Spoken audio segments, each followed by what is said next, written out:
Hello, everybody. It's good to be back. It's been a while. COVID happened, so I couldn't do the one-to-one interviews, but I'm so glad to be back. And I have come back with a bang, okay? I have an interview that is going to blow your minds, and I'm sure you're going to learn a thing or two or three from my guest today. So without much further ado, I would like to introduce you to Sandi. Thank you very much, my love, and thank you so much for having me on this fantastic project that you have undertaken. Thank you. All the best. Before the program ends, I'm saying all the best now. Thank you so much. So just a quick history. I met Sandi at a women's program, and she spoke about finances, and I just thought, wow, this is something that every woman, boy, girl, should know about, how to control their finances, how to stay on top of things. So I thought, I've got to interview her. And then the more I've spoken to Sandi, I'm like, whoa, oh my gosh, this woman needs to be introduced to the world. And actually, you go by the name Queen. Absolutely. Well, that's the name I've given myself. Why not? Yes, and I have my crown to prove it. We have to zoom in on that crown just to show the viewers how amazing that is. And it's real.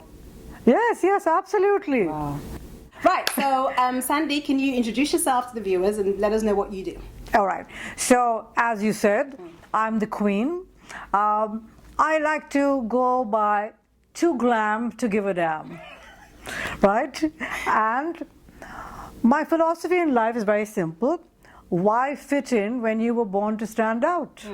Right? And that actually applies to all of us, because you're as unique. You, me, we're as unique as our fingerprint. There's nobody in the world has that fingerprint except you. So I think the most important thing that I have learned over my couple of years on this earth is that I'm special, and when I value and I love and I respect myself, I can achieve anything that I want. So that's who I am. So when we were talking just a second ago, you talked about how to make a lasting impressions. Can you talk a little bit about that to the viewers? Okay, so a lot of us imagine that the way we dress, the makeup that we put on, etc., defines who we are. And I beg to differ, because makeup is a facade. Yes, I have on makeup today because I want to look beautiful in front of you, right? But is that truly me? I look at makeup as an example of enhancing my beauty.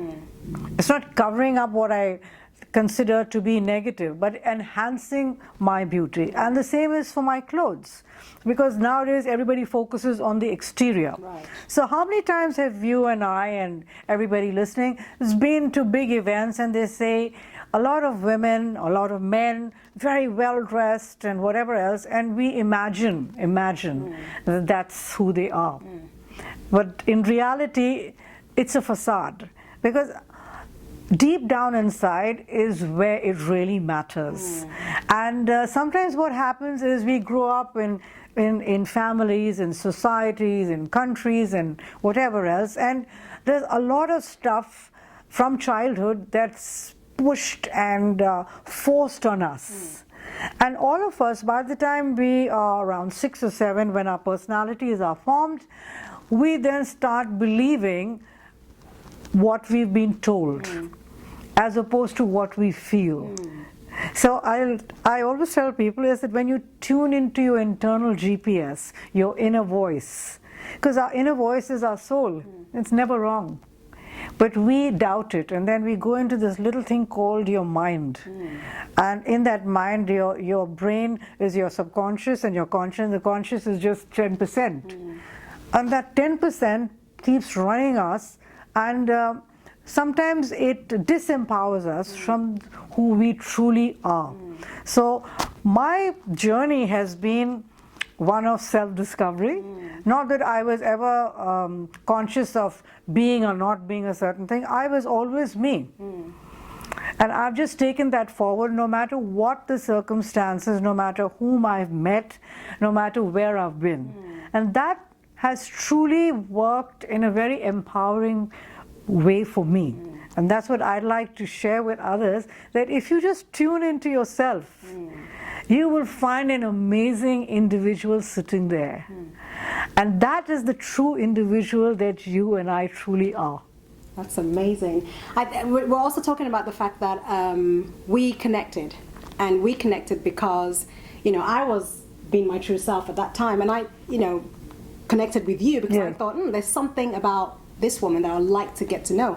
And I suppose it's like that when you do go out and you go to places, like how to leave those lasting impressions that people remember you and say, oh, I need to, you know, connect with that person, or I need to, you know. So I think what I've learned from that is just be true to yourself. Exactly. Be who you are. Okay, let's talk about finances. Okay. COVID-19 happened, and already a lot of people struggle with their businesses, you know, as women. You know, some are housewives, they're trying to, you know, start a business. Some women have just started a business, because I know you're focused on women. Yes. So can you give us some advice on how to manage our finances? Because I know that I need advice, I truly do, on how to manage my finances. So can you give us some advice? All right, so when people talk about this crisis, and I'm not going to give it the name, it's a crisis, right? And we've had crises before, and we'll have more in the future. There's no getting away from that. So what is it that we've learned, and what is it that we can do to improve ourselves so that the next crisis comes along, we're in a better position financially? Because let's face it, money runs the world, right? And what I always tell people is that you've been enforced into inaction. You've been forced to be confined in your homes, etc. And the one thing that you always complained, or we always complained about, is not having time. Is we've actually been given time. Right. For the first time. Yes. Given time. Yes. But what are we doing with that time is what really matters. And you can sit over there and stress out, I don't have money, I don't know how to pay the bills, I don't know how I'm going to manage, I have so many responsibilities, etc., etc. And you psych yourself up into inaction and being stressed out and being depressed. And I'm saying to you, just take a step back, because this is for the first time perhaps in your life. You are being given an opportunity to actually reassess where you stand financially. Right? Now, there are some of us who are frugal, there are some of us who are forward thinking, there are some of us who are well organized, but that's some of us. Right.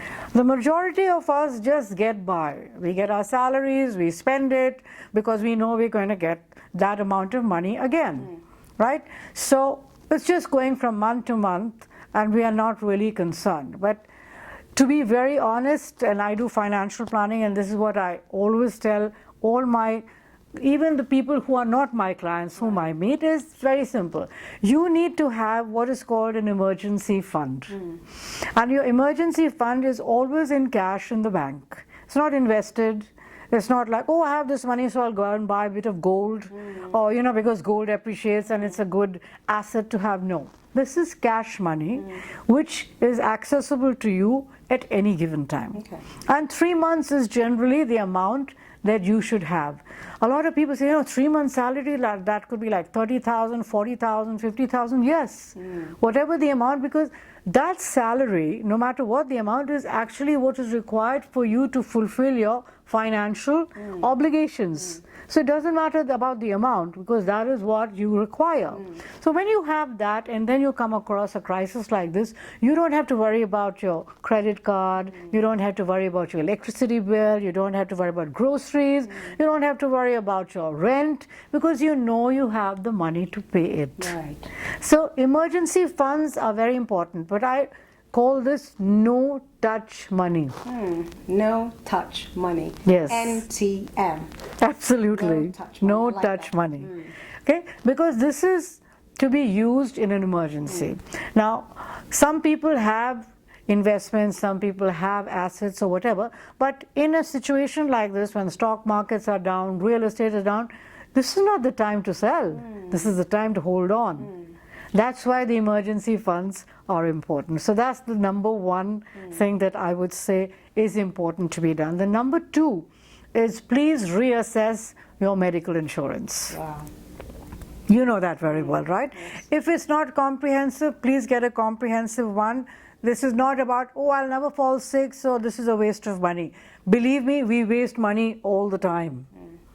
So this is not a waste of money. This is your next safety net. And you have to invest in having a good, strong safety net. Yes. Agreed. Wow. Do you know what just blew my mind just now when you said we always complain about time? I don't have enough time. I don't have enough time. But all we've been given the last, how many months now? 5? Yes. Is time. So what have I'm going to speak to myself now. What have I done with those 5 months? You know, I cast my mind back and I'm like, not a lot. I've actually sat and complained. Oh my God, COVID, and I've wasted that time. Yes. But thank you so much for this, because now I know that it's time to, you know, continue doing what I do and do it better. Absolutely. Okay, so this is a fun part, because I know that you're very adventurous. Oh yes, I am. Sandy is one of the most adventurous people. Yeah, don't get carried away with these, you know, rather elegant clothes. Which is really beautiful, by the way. Absolutely elegant. Can you tell the people where this is from? Oh yeah, this is very much from India. I'm from India, and I'm very proud to wear Indian clothes. It's beautiful. Total advertisement for my country. Absolutely amazing. Okay, so I know you've done a lot of exciting, adventurous things in your life. Do you mind sharing your age with us, just to blow people's mind even more, like what you do to encourage and inspire yourself, like we were speaking about? So, first of all, I have to let you know that when I started on this life of adventure, I was what people would generally classify as middle-aged. So here was me, 45 plus, starting out on all kinds of adventure. So whether it was skydiving, which I've done 3 by the way, whitewater rafting, and the first one was, believe it or not, I was 6 months pregnant for my daughter. Wow. And I had no clue that we would end up going and shooting all these rapids, because we'd just gone sightseeing in the Philippines. And then we were just in the middle of this place and with all these, what's it called, rapids. And after 6 rapids, I told my husband, I said, you know what? I have to stop, or I may just have the kid here. And I think that's one of the reasons, because I was in so much tension and so much adrenaline, that my daughter's so bad-tempered. So it's mommy's fault. My fault altogether. So that whitewater rafting is wonderful.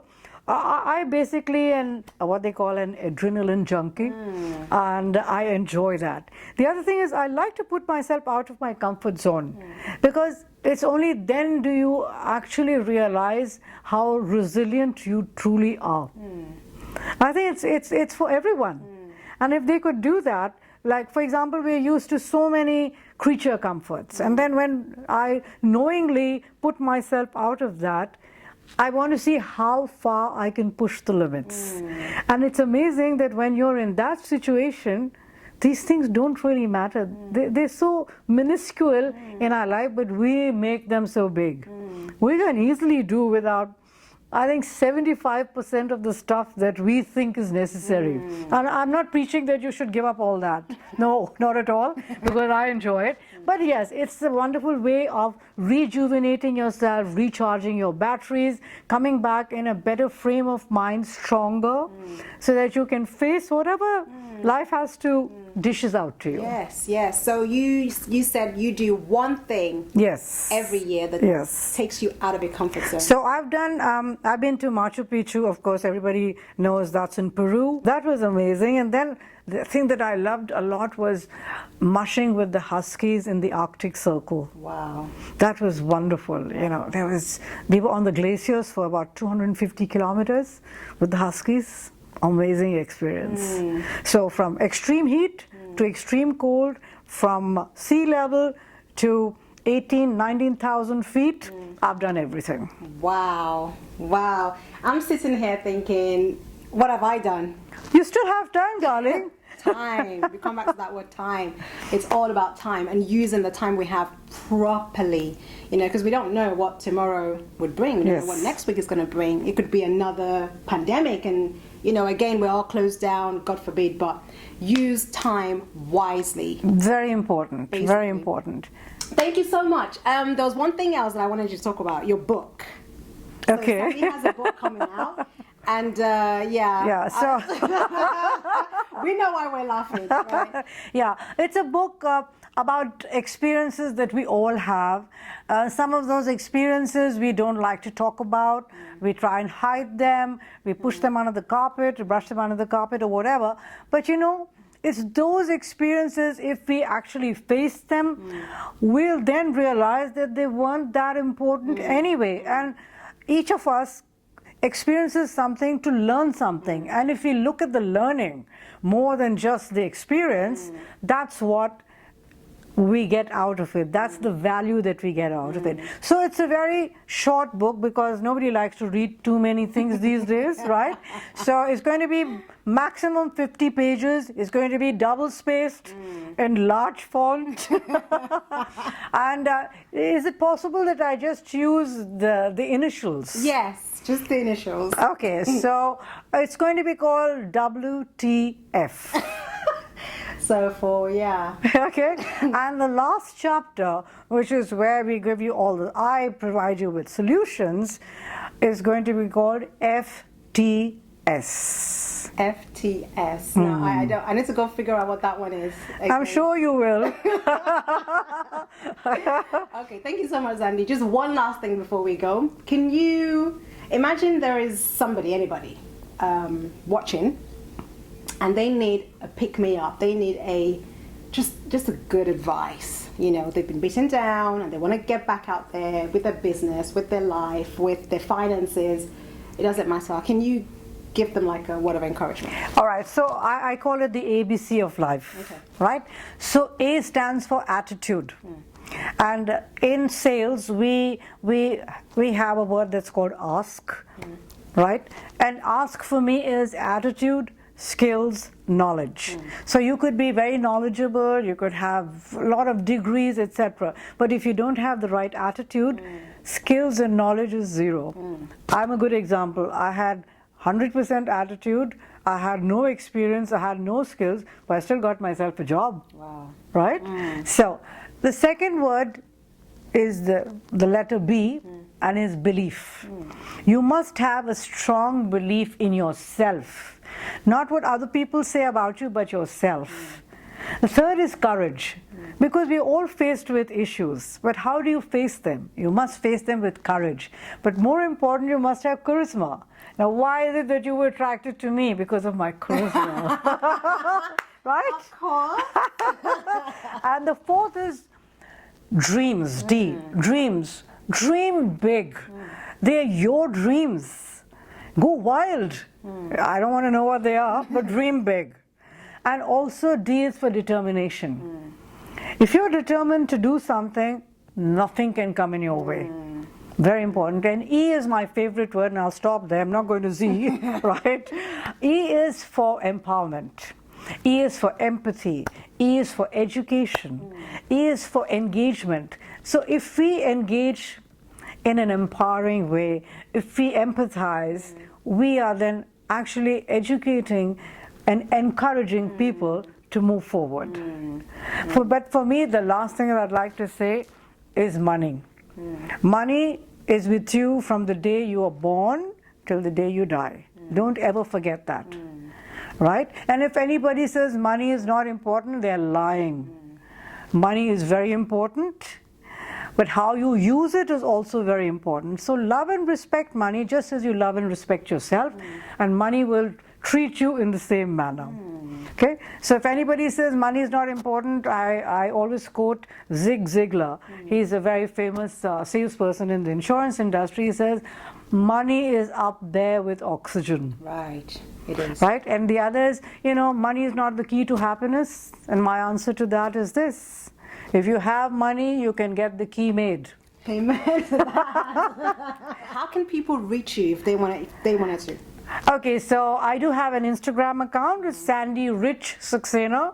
Rich is very important, right? I have a Facebook account. Again, it's Sandi Rich. And they can reach me at sandyrichsaxena@gmail.com. There you go, there you have it. So it's been awesome speaking with you, Sandi, and I'm so encouraged, that I'm able to connect with somebody like you. So what it's taught me is when you do go out and you meet people, make sure you leave that lasting impression, and get connected with people. And that's the way we grow. Exactly.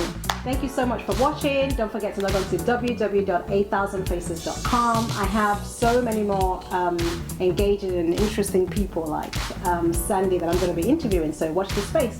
Thank you for joining us. Bye.